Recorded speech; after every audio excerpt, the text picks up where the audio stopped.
Welcome, my friends. Welcome to my world. I'm your host, Kevin Rutherford.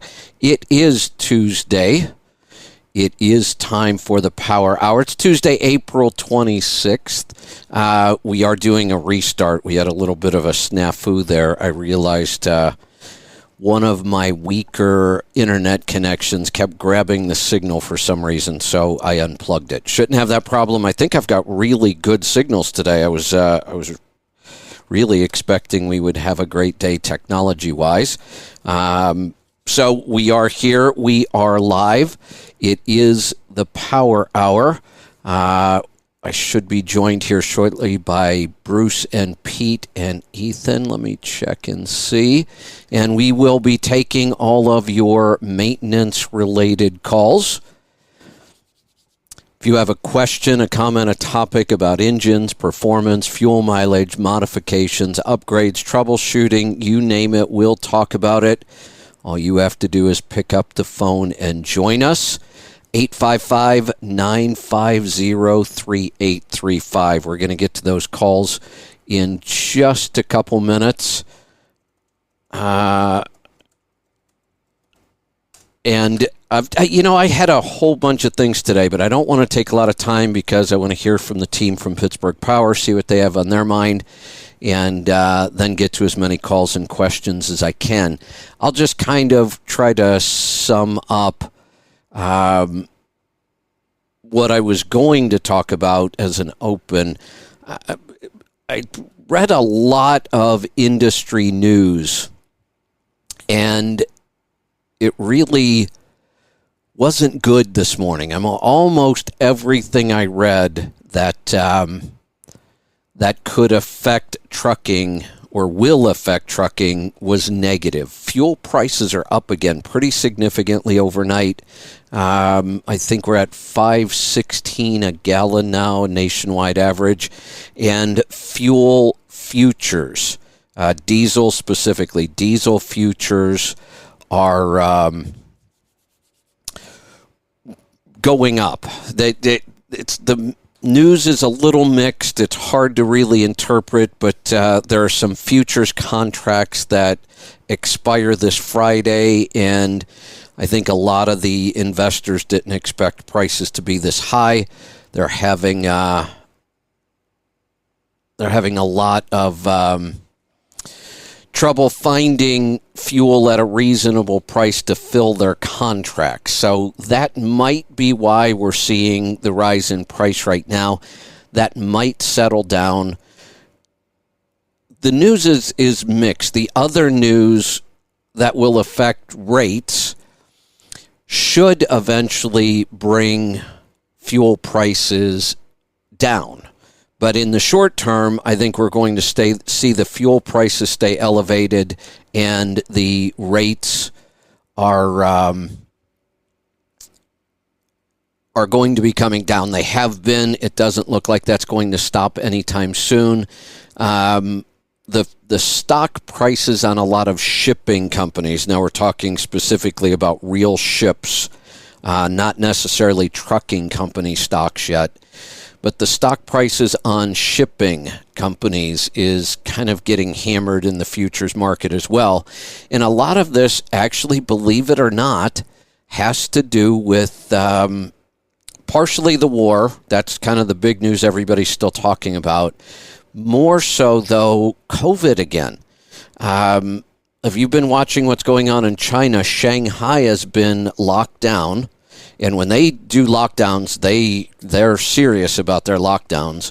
And now they're worried about Beijing being locked down. So we are going to have more supply chain issues.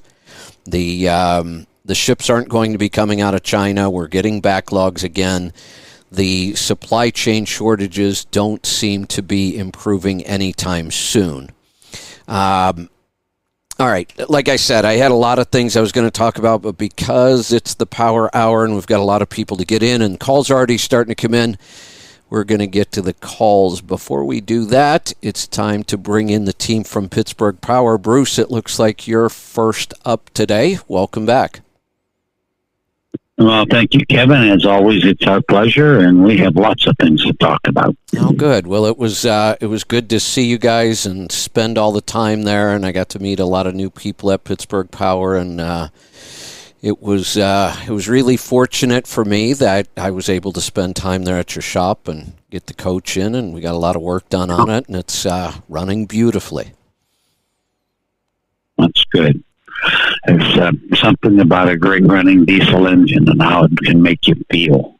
Yeah, it sure is. It's smooth, it's quiet, it's got great throttle response. I got all the suspension stuff handled, so it's riding better. I mean, overall, it's like a whole different coach from what I left Oregon in. That's right. Okay, I want to mention that we have some C16 cats available, industrial engines. And there's 2, possibly 3 of them. They're very low hours. I think the price is $25,000 each. And they'll need to be converted to be an on-highway engine. And it'll need engine mounts. It'll need an air compressor put on it. It will need programs to go from industrial. I think they're on pumps. But it's a pretty economical way to get into a C16. So if anyone has any interest, please call me. And I don't have the engines. A friend of mine does. And we'd have to find more. So please, no tire kickers. If you're really serious about owning one of these C16s, then call me. Another thing, we've had 2 guys recently burn up turbos on 60 Series Detroits, and they have no boost gauge and no pyrometer. And when you burn the turbine housing and you take the thrust washer out of it, guess what? Whether it's Air Research or Borg Warner, they deny the warranty. You need to have an exhaust gas temperature gauge that works, a boost gauge, and know what they mean. And by all means, start putting thermocouples in exhaust manifolds to get a true reading. 1300, 1300 is your cutoff point. But it can save your turbos. Bruce, let me jump in there, because you and I have talked about this for years. I agree with you on both of these gauges, but I'm to the point now on my coach specifically that I've got electronic gauges. There's a built-in system here that monitors all kinds of stuff, electricity in the house and all the engine stuff, and it's okay. But I really now believe that as much as I drive this thing and as good as it's running, I'm going to take the time to put in both of those gauges mechanical. And when I say take the time, on a truck, it's pretty simple. I mean, it's not that big of a deal at all. On the coach, right, it's quite a bit more complicated because I have to run 45 feet of connection from the engine up to the dash to get true mechanical gauges. But I really think it's worth it. So sometime this summer, I'm just going to tackle that. Maybe sometime soon, I'm going to tackle that because I'd really like to have good, accurate mechanical gauges up there for those 2 readings. That's exactly correct.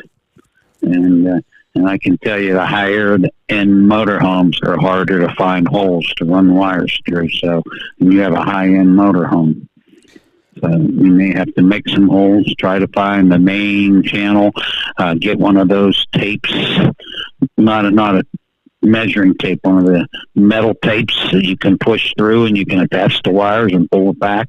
What's that called? Not a snake. Yeah, I was thinking a snake, but I know that's not it. Yeah, I know what you're talking about, though. That's probably what it's going to take. And it's going to be a fairly big job. I mean, putting even...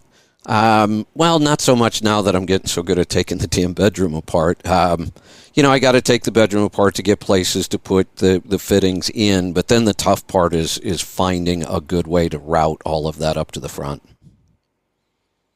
Mm-hmm. And my last thing is, fella called me today from northeastern part of Florida. He runs 11 trucks, 2013s through the 16s. All internationals with the Max Force engine. 10 speeds with 336 rears, low Pro 22.5. They run between 65 and 70. The fleet average is 5.5 miles per gallon. And he wants help.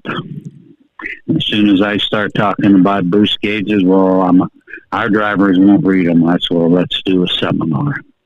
Yeah. And I'll either come down there, but let's get them all together. But we got to teach them to be, instead of being steering wheel holders, to leave the cruise control off and learn how to drive a truck. So did you happen I gave them a lot of things to think about. When I hear somebody make a comment like that, our drivers won't do this, our drivers won't do that, I also usually get the feeling their trucks are probably not restricted at all because they're afraid of, not being able to get drivers or losing drivers or whatever. And in today's environment with fuel over $5 a gallon and rates starting to tank, people have really got to start thinking about slowing down their trucks. And with freight slowing down, it will be a little easier to get drivers as we go forward. So one of the things I've noticed over the years is in trucking, we tend to be really, really slow to react to what's happening. A good example, I've been out running around on the roads a little bit, test driving this thing, and I wanted to get it out on some, interstates and really see what it would do. And I typically run at 60. I was cruising at 70, and it's beautifully smooth and quiet, and I'm being passed by trucks at 70 miles an hour. So they're doing at least 75, and I just can't imagine why anybody would be running that hard today.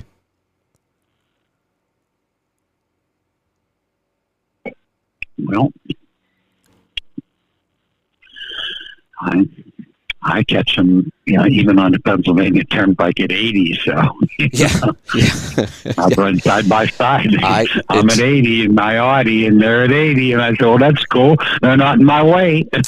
Yeah, I kind of like the fact the way trucks run today because they're not in your way. You come onto a highway, you see a truck up ahead. Years ago, you thought, well, I'm going to have to pass him.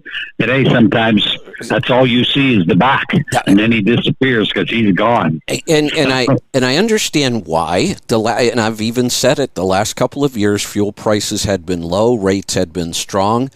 Get out there and run hard. But that's what I mean about them not reacting to a very changing environment. They are still, in fact, they'll get locked into that mindset as their profit starts going down, which is already happening. Their reaction will be to run even harder, and their profit will go down even more. So, at 5.5 miles to the gallon, if they are running 75, at 65, they'd get 6.5 miles to the gallon with no changes, and that's $10,000 per truck. Right. And come on, at 65, you can get everywhere in time. Really. I mean, you don't have to run 75 to make it there on time. And if you do, you better be getting paid an awful lot for that freight. Well, the trick is, especially when you're leaving from home, leave an hour early and just ease on down the highway. And don't be goofing around. Keep the left door closed. When you're out there, run hard. Well, when I say run hard, I mean put in the time. Not fast, put in the time. Then when you're tired, go home. Go home, enjoy your time off. When you get back out on the road, don't worry about getting home a couple hours earlier because you ran hard all week to do it. And the other thing that happens when you're out there running freight, you can run as hard as you want, but if you get somewhere and you can't get unloaded, what was the point? Then you're probably going to sit there and idle waiting and waste more fuel. Mm-hmm. It's just time to get that message back out there. So is that all you've got today? Yeah, back to these C16 cats. They are low hours, and again, I can get pictures of them so we can try to figure out what we will need to convert them to be on-highway truck. Got it. So, all right. Let's Let's bring in Pete. You're up next on the board. Welcome back. Hi, Kevin. How are you doing? Good. It seems like I just saw you a couple days ago.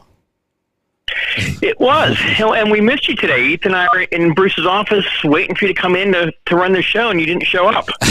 What the hell's going on here? Nobody Where's noticed. Kevin? Nobody noticed I wasn't out back, huh? No, we figured you're just keeping to yourself. You got so used to me living out back there. Well, did you hear what happened on Saturday? Bruce told me, yeah. Yeah, that was kind of Came funny. off. But the other thing on Saturday morning, the boot came off on Sunday.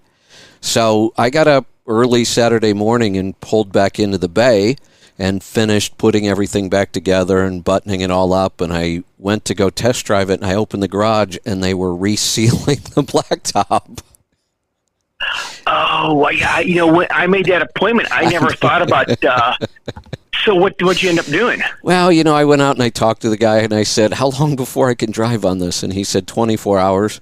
And I said, "Oh, well, all right." I said, "Any way I could do it any sooner?" And he said, "Yeah, you're going to risk marking it up." He said, "If you waited 6 or 8, might not be bad, and drive straight out." And I thought, you know what? I'm just going to take it easy the rest of the day, check everything out. And then I got up early Sunday and left, so it was no big deal. Oh, good. Yeah. Yep. Just kind of funny. Good. Kind of funny. Yeah, I never even thought about you being here when they called me, make that appointment, and I need to do it over the weekend. For that reason. You know, so it can dry. Yes, for that reason. Exactly.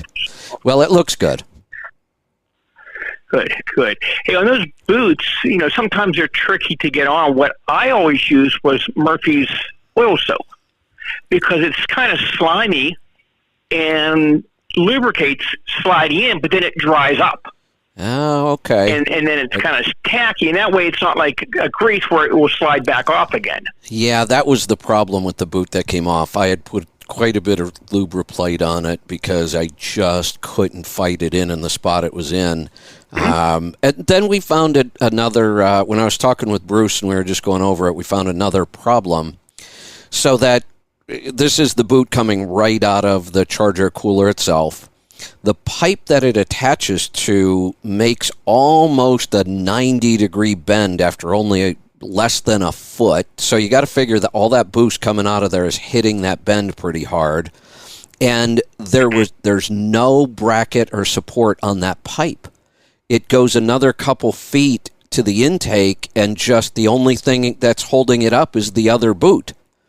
So it would move quite a bit. So you figure all that force coming out of the Charger cooler hitting that 90, and it could flex away from that. And that's what it was doing. So I supported the clamp, and I'm going to build a new bracket for that pipe. But the other thing, once I got the grease cleaned off it a little bit, I actually sprayed it really heavy with brake clean and then slid the boot on while it was wet.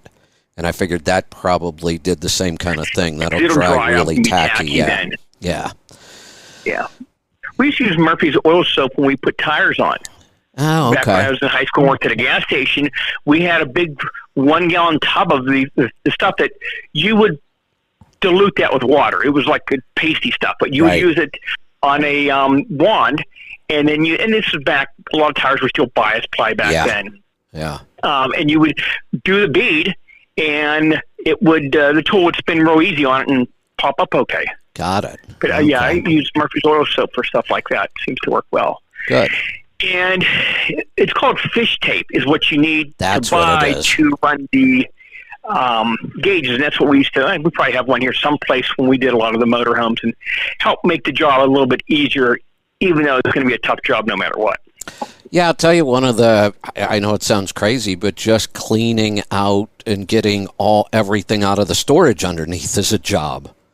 Especially, on a trip like this, I pack those things as full as I can, especially since I don't pull a trailer anymore, with tools and supplies and outdoor stuff and all kinds of things. And I've got it pretty well packed, so just getting that emptied out is a job. Right. Yeah. Yeah, for sure. So I saw your article on the freight prices, and I had read, matter of fact, last night. I think it was Bank of America. Basically, it's the same thing. freight rates are going down, less freight. The percentage of freight being turned down dropped quite a bit. There was 26% of people were getting a load and saying, nope, I'm not going to take it. It doesn't pay enough. I can go elsewhere. That's down to 9%.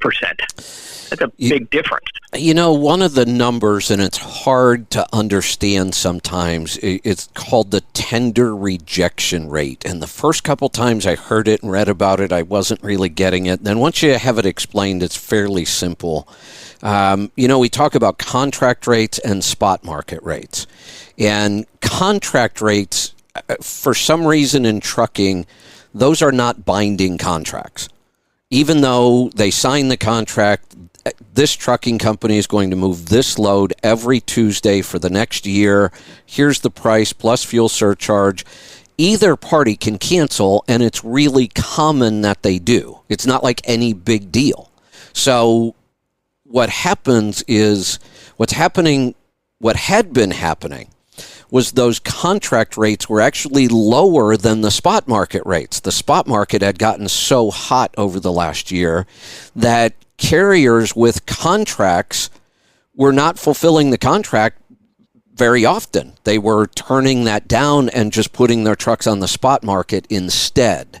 And that's what's changing now. Now they're accepting those contract rates and moving the freight under contract because now their contract rates are actually higher than the spot market in most cases. I also read where a lot of the big companies that would be more like the companies shipping a lot of stuff are now signing shorter term contracts because the rates are changing so fast. Yep. Yeah, carriers would love to lock in some long-term contracts right now, and shippers are saying, oh, no way. Now, we see the writing on the wall. The rates are going down. We need to cover this freight, but we're going to sign for 3 months or 6 months. We're not signing year contracts right now. Mm-hmm. So it's all indicating these guys that are driving really need to really watch their dollar. Spend money where it makes sense. And do the maintenance like we talk about. Get the gauges in there. They help the fuel mileage slow down. These guys are really going to have to be more of a businessman than a truck driver at this point when the economy gets this way. Yeah, I've been saying this for a long time, and one of the biggest, and we could call it a problem, but for the people that listen to this show, it's not really a problem. It's more of an opportunity. They understand all of that. They hear it all the time. They've been doing it. But one of the problems I think we're going to see this time, if you look at the last two recessions we had, 2000, 2001, then we had another pretty quick one in 08, and that one was a bad one. But we haven't had any real significant downturn since about 09. We started to climb out of that in 2010. We had a couple little pullbacks, but nothing major, nothing that lasted any amount of time. And if you look at all the new people in the market since 2010, they have no idea what's coming. They don't understand this. And that's what I mean. I think they're going to do the opposite of what they should be doing. They're going to do the opposite of everything you just said. They're going to skip maintenance because they're not going to have the money. They're going to run harder because that's just kind of like human nature. Oh my God, I'm not making enough money. I need to go run harder. But in this industry, you need to slow down. Yes, you're going to have to put in a lot of time and hours, but you shouldn't be driving fast. You should be investing money into fuel economy gains, maintenance, things that will keep your maintenance costs low. And I just have a feeling a lot of these guys will do the opposite until they're just out of business. No, I agree. So at some point, there's going to be a lot of opportunity. There's going to be a lot of cheap trucks for sale, which is there's almost nothing you should be buying or can afford to buy these days. But I think the next 6 months, I don't think it's going to take much longer than that. And I don't know what's going to happen after that because we're in such a weird economic time.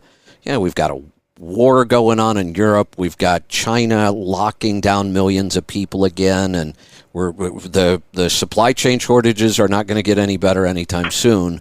And so it's really hard to predict anything more than 6 months. But I think the next 6 months, we're going to see some things we haven't seen in a long time. Unfortunately, I think you're correct. Yep. And I don't mean to be pessimistic. There is an upside to it. If you're doing all of the right things, then there's going to be an awful lot of opportunity. So that's really the key. All right.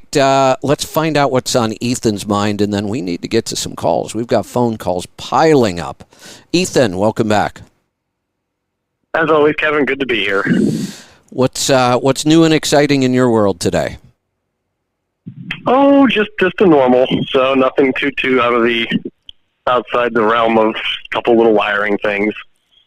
Got it. Okay. Well, then, since you don't have a lot, even though I've been with you for the last couple of weeks, I do have a question for you on the Acer. Just not all that familiar with these. And was there something about the tune? And I know we increased horsepower and some other things, but I am getting an awful lot of boost almost all the time. Could I be getting an incorrect reading? I'm sure I could, but how common is that on an electronic gauge coming out of the ECM? So the only way that would be possible, and I've seen it before, is if the boost sensor itself isn't reading correctly. So it's not uncommon, and yes, I have seen it where the sensor will say be stuck at like 5 or 6 pounds. Now it zeroes out. When it goes down, it does go down to 0. But I have no problem whatsoever producing 40 plus pounds of boost. Yeah, and that's not uncommon on those. Okay. So that they run pretty high to begin with, and then with the tune on top of it, it's going to go a little more. Yeah, the highest I've seen was coming up the hill out of Pittsburgh. They're heading east. I got up to about 53, and I was right at about 50-some% on the throttle. Yeah, that sounds about right. I don't think if you push it the rest of the way down, you'd get too much more on the boost, I think. Got it. Okay. Well, that's good to know then. Like I said, that's why I'd really like to get a mechanical gauge in here. I don't know for sure. Yeah, and just a quick note on that, too. I don't see enough of them in trucks. So even every time we do a remote tune, we almost always give the speech there. Me and JR always ask, too, does this truck have a boost gauge to start with? If not, we give a little speech to the owner about how you really should have a boost gauge and a pyrometer in this truck, especially if you put a tune in it. Yes. Yeah, then I would definitely say keep an eye on that. So, and you know what? We've talked about it many, many times. In the truck, it's fairly inexpensive and easy to do. Yeah, it's a couple-hour process.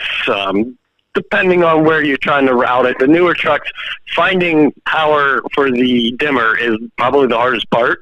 Because if you pick the wrong thing, you can piss the dash off.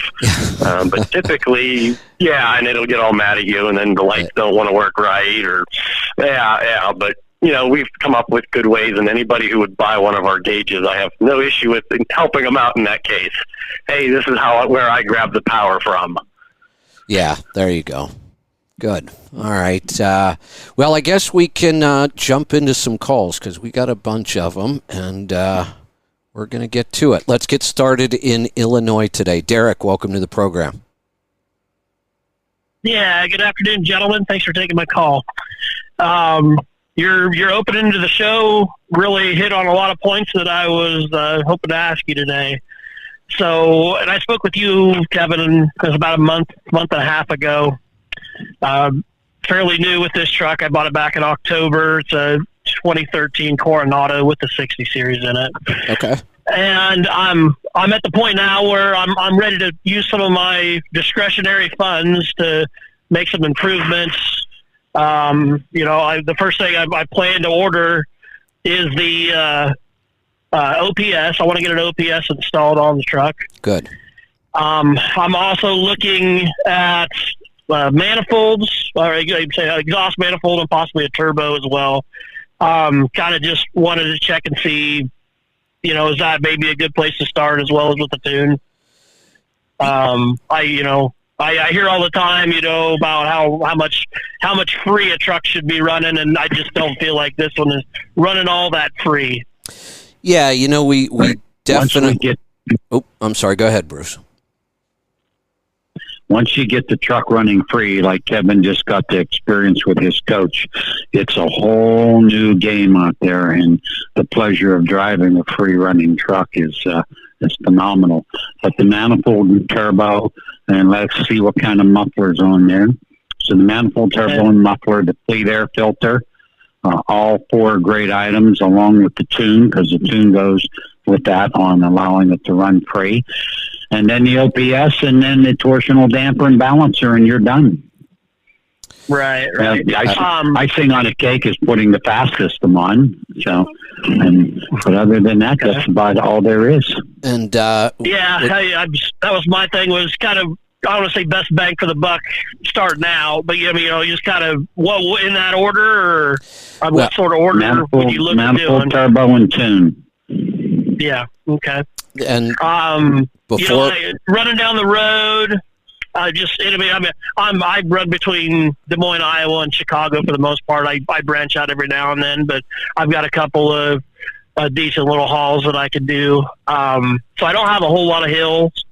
I tend to just get out there and set the cruise at 60, 62 miles an hour. Excellent. And run out across 80. My fuel economy's gone up. I mean, just to your credit, as soon as the rates started going down first part of March, the speedometer started decreasing as well. So. Hey, there's a good way to think about it. When rates go down, your speedometer should go down with them. That's a great way to think about it. Here's something else I don't want to forget, and I want to get back into the habit of doing this. I used to do it a lot, and we weren't focused as much on fuel mileage the last couple of years, and I kind of got lazy about this. Before we spend $1 to upgrade, you want to optimize and make sure everything is working the way it should. Test for boost leaks, the entire system. If you're not oil sampling, I would oil sample so we can see what's going on in the engine. If it's time for an overhead, set the overhead. Let's make sure the air compressor isn't running more than it should be, so we don't want any kind of air leaks. Yeah. Optimize wheel bearing adjustment with the Dr. Preload. Get alignment set correctly. All of those things we need to optimize before we add or upgrade or modify. So I would always do those first. Good. Yeah, I understand that. So I've got 25,000 on an end frame. Honestly, 2 weeks after I bought this truck, they'd had some work done prior, and I'm not understanding whether it was the counterbores were cut wrong or had the wrong kit, but there was an issue there, and it ended up cracking the head. And so they took it in, and through those issues they had, they ended up they did an end frame on it and just put a whole new kit in. So I've got 25,000 on a kit. Again, I mean, like my boost runs maybe 20-25 pounds, and yeah, absolutely. If I were to go through and make those purchases and installs, I'd definitely be checking air-to-air cooler and probably just go ahead and replace the boots, things like that. It's that time again. And I guess it's time to get really focused on that stuff, and let's make sure we keep all of those maintenance items up. And then absolutely, this is the time to invest in fuel economy, because we have no idea how long these prices might last. But based on the administration absolutely not wanting to pump our own oil anymore, I can't imagine they're going to come back down. Right. And if they do, the only other thing to think about, the only thing I can see in the future that's going to bring fuel prices back down is a worldwide recession. And then there's just not enough demand for oil during that time, so that will bring prices down, but rates and work and everything else will be down too. So it's time to focus on maintenance and fuel economy and watch your numbers and that kind of stuff. Right. Are you running? Sorry, go ahead. Are you running the max mileage fuel-borne catalyst? that was going to be a question for you. I didn't know if that was necessarily, if that's more of an emissions product. I haven't read too much into the product. Think about this. There's two items that wear out your engine.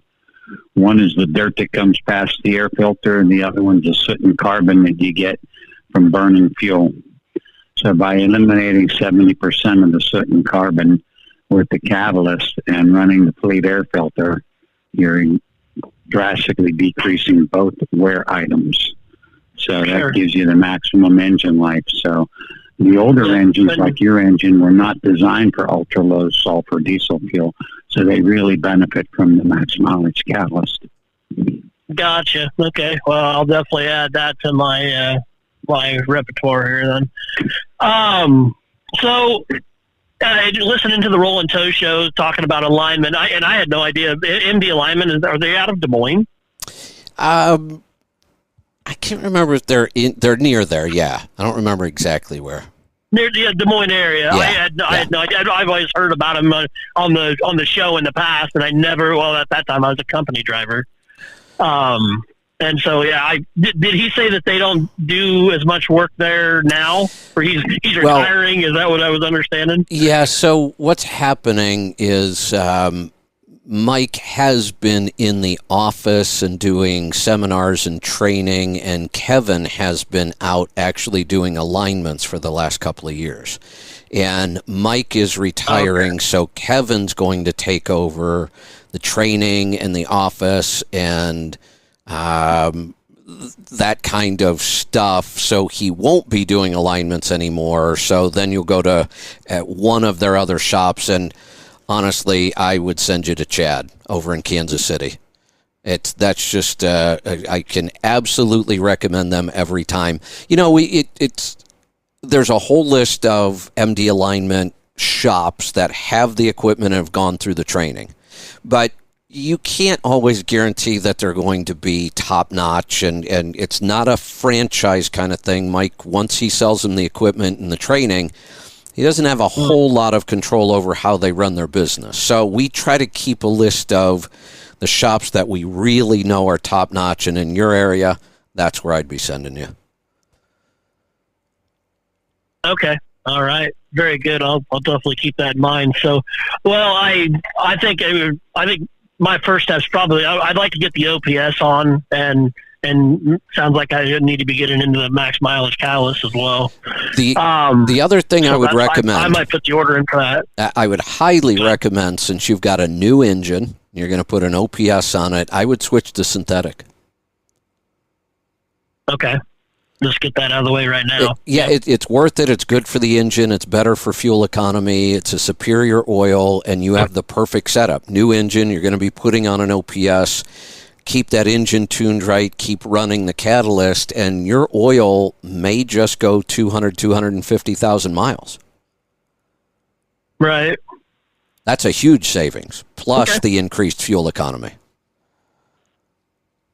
Absolutely. Yep.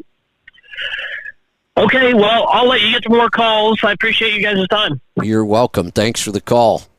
Let's go to Texas. Greg, welcome to the program. Hey, thanks. Thank you all for taking my call. I had a question about the catalyst. I ordered a couple of gallons, and kind of thinking about maybe getting a baseline on my fuel. I haven't been tracking my fuel mileage. I just started back using fuel gauges a couple days ago. Kevin, would you suggest maybe creating a baseline first to kind of see how it changes my consumption? Or I'd like to. You know, I just think it's good information, and I know, you know, that there's always a little bit of a trade-off, because I'll say, look, if we're going to put something on and we want to see what the effects were, we need a good 30-day average prior, and then a good 30-day average after. But then there's the other argument that, well, boy, fuel is so darn expensive, why would we wait 30 days if we know there's a chance that what we're going to do could improve fuel economy? Now, keep in mind, we don't really promote the catalyst as a fuel mileage increase. We see it a lot that it increases exactly, but I also because want to track my deaths. Yeah, it cleans things up so much. We do see improvements many times in fuel economy. We do see improvements in DEF. So there's that balance. Do you want to prove it? So you need 30 days prior, or do you just want to say, look, I've heard enough people say it does increase and improve these things, so I'm just going to start doing it as soon as possible so I save as much money as I can. Okay. And Bruce, as far as, because I'm also going to put it on my daughter's 2006 F-350 Power Stroke. And I think I've heard you also say it's even good for lawn equipment. Yeah, I talked to a guy today. He's got it on. It's all his lawn tractors and his leaf blowers. And a guy several months ago called and said his leaf blower used to take 5 pulls to start. Now it starts with 1 pull. My troubled Harley, my 2011 Harley, has sat all winter. I went to start it the other day. This thing used to crank and spit out through the exhaust, and then crank, and it made about 2 cranks, and it fired right up. And so it even works like even on the lawn equipment that takes the, you got to mix the oil. Yeah. So how much of the gallon do you have? 1 cc per gallon. You need an eyedropper. You need an eyedropper. Gotcha. Or CBS gives you these little syringes. Syringes. Thanks, Pete. God, that's the trouble with ages. The little syringes, I think they must have them for putting cough syrup down in a child's throat, but they're marked off in cc. 1 cc or 1 milliliter is the same. But you might be surprised. I had a guy who said, man, it even helped his log splitter. Now, I've never run a log splitter, so I can't answer that one. But okay, well, all right. Well, I appreciate it. I'll let you get to your next caller. All right, thanks for the call. We're going to head off this time to South Dakota. Chad, welcome to the program. Hey guys, I've got 3 quick questions for you. The first is almost for Ethan, almost identical to what Kevin brought up earlier, except this is a 2015 Cummins CM2350. I've got the Hewitt Industries mechanical gauge in here, and at an idle, I'm showing 6 pounds of boost exactly. It'll run up to 47.5 pounds of boost, but it never zeroes out. Okay, so your engine's a little different. So at 6 pounds of boost when it's at idle, it's actually using that to drive EGR. Okay. So that's why yours is doing that at idle. It wants to. So if to keep the emissions happy, it's doing that. So I don't need to look at the boost pressure sensor or the gauge being inaccurate. That's normal. Yeah, so as long as the gauge zeroes out when the truck is off, you're good. So I don't know, on your engine, it's in an EGR mode when it's sitting there idling. And a lot of times you'll hear it too. The turbo will spool up a little bit. Yeah, so it's doing what it's supposed to. Okay, just want to verify that. The next one, if I'm switching from a Davco fuel filter over to an AirDog or the fast fuel system, does it make any difference having 90-degree fittings versus straight or even 45s? 45s are much better. A 90-degree fitting, unless you use the swoop fitting, I don't know what better term to use it, but it's not an abrupt 90. It's a long radius curved 90. Try to use those. Try to stay away from 90-degree elbows. That's equivalent to 13 feet of straight. That's exactly what I wanted to hear. That's what I thought. That's why I asked. My last question is, I just re-upped my OPS filter supply. It was the first time ordering from you guys, but I've used the mailing system for 2.5 million miles on my trucks. I noticed first that you switched to FedEx. My samples before have always gone to Salt Lake, which is closer than Indianapolis. This last batch came with all Indianapolis mailers, And I'm wondering if everybody's going to get those same mailers, and is this going to create a backlog and take more time to get our sample results back? No, so generally we try to ship it to the address that we ship the package to. So we will, and I don't know why yours didn't go to the one closest to you.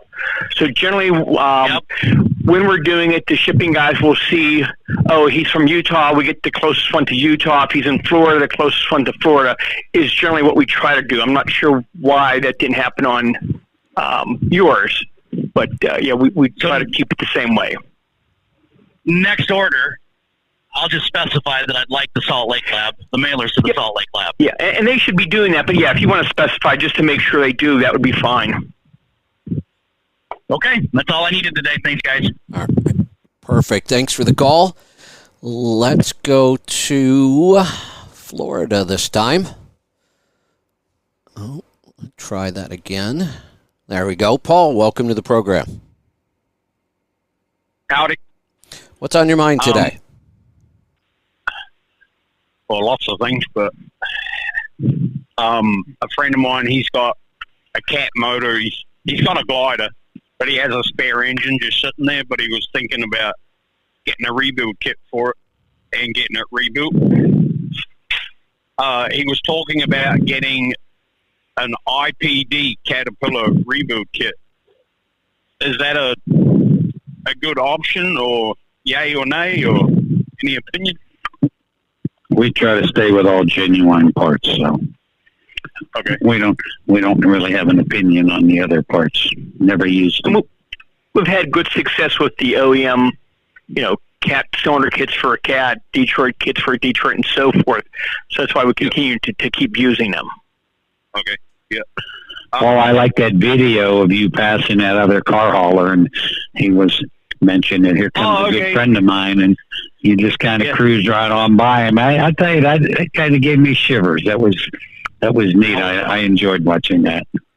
I was on a mission, because that was back in 2017, I think. I was on a mission. I had to get down there and get empty and then get reloaded and get back delivered and get home so I could go back to New Zealand. So I was stepping a little bit. So, yeah. So, yeah. One other thing about the Caterpillar rebuild, you always talk about liner protrusion. I think you suggest more than what Caterpillar suggests, right? 1,000 more. Okay. Yeah, I wasn't sure what. On every engine. Cat Cummins, Detroit. Okay. That's handy. 1,000's more than their high spec. Okay, 1,000's more than the high end. Right. And then talking about product shortages, the graphite that I use on the rails, so the decks go up and down nice and smooth. Well, I went to the place down here in Florida where I normally buy it from. Sorry, it's out of stock. We don't have any. It's like, God damn. So, I think that's going to get worse. All the signs are not looking good for the supply chain clearing up anytime soon, other than the fact that if the economy slows down the way they're predicting, everything could change. Yeah, anything. So think about this, guys. The way communism and socialism takes over is by making these shortages and then promising the people that the government will take care of you. And this looks like the first major step towards that. Hey, Bruce, you probably shouldn't get me started on that this close to the end of the show. A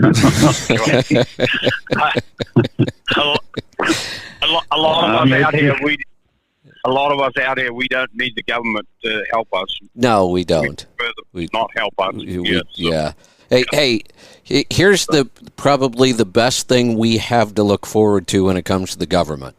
It looks like there is going to be a red wave in November, so we'll have a Republican Congress and a Democratic president, and they won't be able to get anything done, and we can all just get back to work. Well, if Joe Biden, when he got elected, the best thing he could have done was sit in the Oval Office and put his feet up and do absolutely nothing, just let everything like it was. and it would have been a lot better than where we are now. It's not that far off. It seems to me like he did all of the damage on day one, and since then he's just been stumbling and bumbling around. What has he done since day one? It's like he did all the damage on day one. He reversed everything that was already happening, and then what has he done since? Nothing good. No. Yep. No. So one other question. I'll be up to see you guys at the end of July. There's a Cummins campaign on my truck, which I talked to Eric about it yesterday, but after I got off the phone with him, because the SCR, the catalyst, has not been replaced in my truck yet, but it's got a recall on it. And by the time I get there, I'll have about 500,000 miles on my DPF filter. Would it be a good idea to replace the DPF filter as well at the same time? I would just clean it out at that time. Okay. Right. That'll do. And we'll inspect it when we clean to make sure it's still in good shape. And if it is, I think if we clean it, you'll be fine. Okay, that'll work. Right. I'll see you at the end of July. Okay. That's all I got today. all right, sounds good. That's all we need. Hey, Pete, I know I went through the process and I went through that room over there, but there's a lot going on. How many steps are there in that cleaning process? So, I mean, there's really quite a few. So, of course, it's just a visual inspection that Steve will do. You know, is there oil on it? Is it look damaged, cracked? Something like, okay, we got to stop. It can't go any further. Then they'll do a pin test to see how clogged up it is with just a thin wire, checking each one to see how bad it is. Then they will check for restriction. We'll measure it. Then they wash it, and they'll blow it out, wash it, ultrasound it, bake it, and then check restriction again. Yeah, so quite a few steps. There really is, and it's a lot more than a lot of places do. They call a bake and blow. They blow it out and bake it, and that's the end of it. Right. So there's a lot more steps with our cleaning, and of course you're going to get a much better job with all those steps that we do. And you've got somebody that's basically all they do. And it was a really impressive process when I went through the room and he explained each step in even more detail than you just did. It is really a thorough process. It is. And like I said, he's going to... Go ahead. Yeah, I was going to say, and this isn't just bake, blow, and send you on your way. You check restriction twice for a reason. You want to make sure that you actually got it clean. Right, and if it doesn't drop enough, we'll clean it a second time. Yeah. Especially if there's no indication that, hey, there's a problem that we need to replace it. There's been a few times where it's been bad enough that Steve had to do it a second time to bring it back down to the spec it needed to be, and it works. And once you clean it a second time, restriction comes down, clean bill of health, and put it back on, you're back in business. There you go. Good stuff. I tell you, I was away for the winter when I came back and Steve gave me the tour. I was impressed with his knowledge on it. Yeah, it's incredible. It's a really thorough process, and he knows what's going on. And, it's almost like, again, I tell people a lot of these shops you go to, the mechanics are doing all kinds of stuff. They might do an air conditioning job a couple times a month. They might do a tire or an alignment here and there, and then they're off working on an engine or an electrical problem. And I tell people there are some things, you should just take this to somebody that does this every day. Air conditioning was a big one for me in Florida. So I had an automotive shop that did all of my air conditioning work because that's all they did all day. And they didn't mind doing it on a truck. It's the same system. Alignments. Get somebody that does alignments a lot. And here's another one. You've got somebody that knows that whole process inside and out, understands what's supposed to be happening, measures everything from start to finish. When you come out of there, you've got a good, clean, serviceable DPF. And then you also have our engineering department, Ethan and the guys, checking all the other things out and making sure everything's right. And then then you have the lifetime warranty on cleaning of the DPF at all DPF centers. Hey, Bruce, you know, I don't know that I've ever DPF alternative centers. Yeah, I don't know that I've ever heard you mention this in all the times, you know, we've talked about the engineering department, the investments you've made there, the people you've hired, why you hired them, you know, because they were engineers. You weren't trying to take mechanics and turn them into electrical engineers. But hanging out with those guys, every one of those guys is a gearhead. They're not just electrical engineers. They're all into. Ethan stayed and helped me work on the truck, and every one of them I talked to, they're always out there working on their own vehicles and turning wrenches, and they really know mechanical stuff. You know, several years ago, as I was walking out of church, and the minister stands there and shakes your hand and we talk, and I said, "Hey, I'm looking for some electrical engineers that are gearheads." Well, the guy behind me said, "Good luck." Well, you found them. Well, I found 5 so far. Yeah, it's Ethan was the first. So yeah, I was. It's a hard find. I mean, it's. Well, and like I said, I didn't even realize that. I mean, I had no idea they were as mechanical as they are, and I was impressed. Yeah. Whenever I used to spend a lot of time at the Cummins plant in Columbus, Indiana, back in the late 80s through the mid-90s, maybe through the 90s, when I'd be introduced to another engineer and I went into his office or cubicle, I would look at his pictures. And if it was a picture of him playing tennis or playing golf, I knew that wasn't my guy. But if he had any type of motorcycle, race cars, race boats, I didn't care what it was hanging on the wall. I knew that we could relate. There you go. And he could understand what my mission was. Yeah. Yeah. And the mission always has been to make a man happy with his truck. There you go. We want to hear a guy say, "Man, I love the way my truck runs. I love the way it steers." And Adam does our MD alignments, and he can spot a wore-out bushing in your rear suspension faster than anybody I've ever seen. That's why we call him Hawkeye. There you go. And what that guy can see. There you go. All right, good stuff. Let's grab another call. We're going to head off to Minnesota this time. John, welcome to the program. Hey, Kevin. I just have a comment and a quick question. My comment is you were talking about the Rivian yesterday with the through bed. Yes. Chevy had the Avalanche back in 2001. Oh, okay. Ran through 2013. Wonder why that concept never caught on. It seems like a great idea. You know, when they started putting the pass-through even on cars from the trunk into the back seat, I thought that was a great idea too. Yep.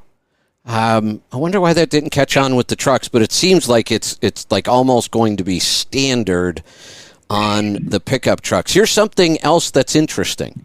You know, if you really look at car sales and what cars are popular and what sells really well, and unfortunately, the American automakers have lost almost every market they used to hold.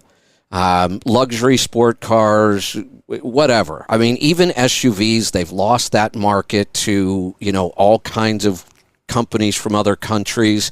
They lost the low-end market, the cheap cars to, you know, Korea. The only market they really still control is the pickup truck market. And it's interesting that everybody's starting to push their electric pickup truck. You know, Tesla came out with their goofy Cybertruck. I still think that thing's a joke, but I don't know. They still talk about producing it at some point.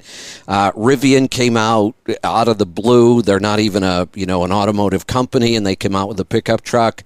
I was talking about the Silverado yesterday, and today, all over the news, they're talking about the F-150 Lightning.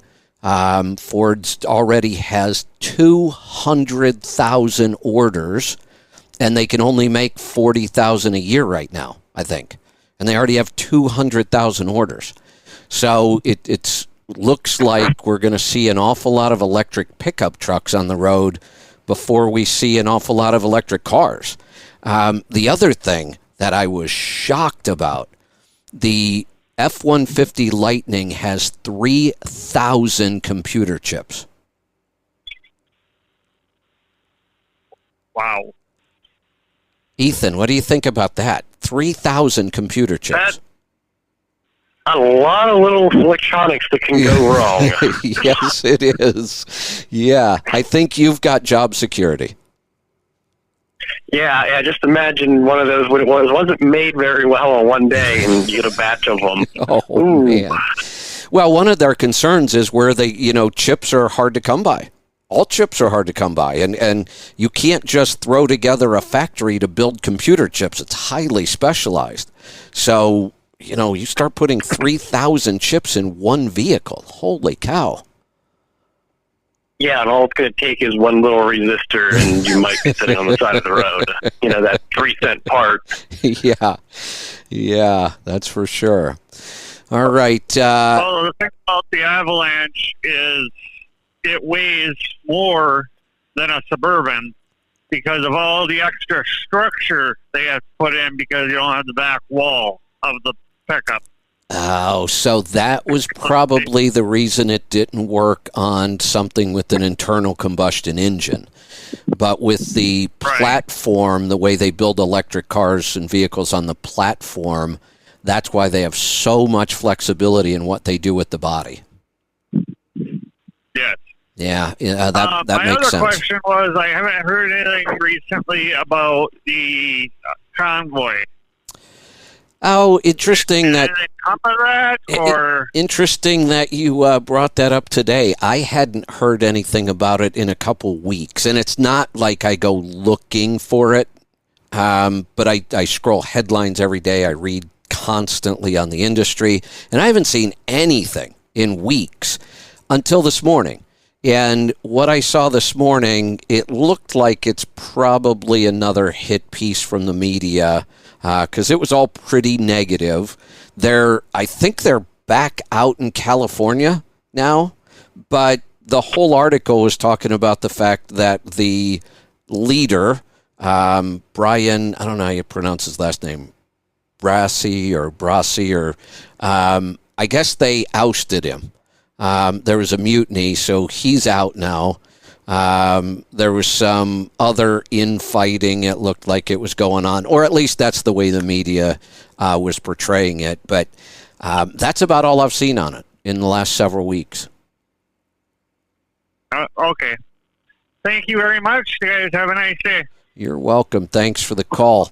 All right, we're going to wrap this up. Anybody have anything they want to say before we close today?